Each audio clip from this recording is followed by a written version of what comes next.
Minutes. I thank the chairman and I thank Mr. Williams for his work on this important piece of legislation. The actions taken by Iran since the implementation of the nuclear deal underscore one important point. If we give Iran an inch, they'll take a mile.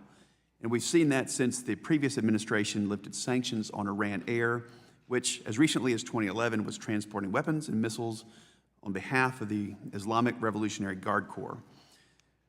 Even this year, we've seen Iran Air continue to fly well-known weapon resupply routes to pro-Assad controlled areas of Syria, including flights which make stops in Abadan, Iran, before landing in Syria.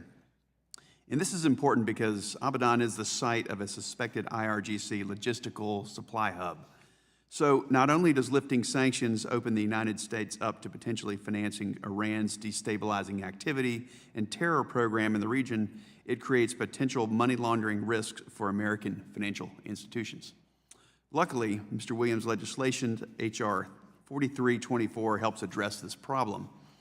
Mr. Chairman, this bill wouldn't violate the nuclear agreement like some of my friends on the other side of the aisle might claim. No, Mr. Williams' legislation simply gives the People's House more oversight on the business that the Treasury Department authorizes with Iran. And this is significant because it conveys the importance of staying alert to our financial institutions when they get financially involved with Iran. And ultimately, it is my hope that this bill will serve as an effective counterweight to Iranian destabilization efforts in the region. Give Iran an inch, and they'll take a mile. They continue to find new and creative ways to bypass sanctions and fund their worldwide terror network. We must stay on constant alert. And like I said, Mr. Williams' bill helps us to do just that. Mr. Chairman, I yield back the balance of my time. Would you yield to the chairman? I will yield to the chairman.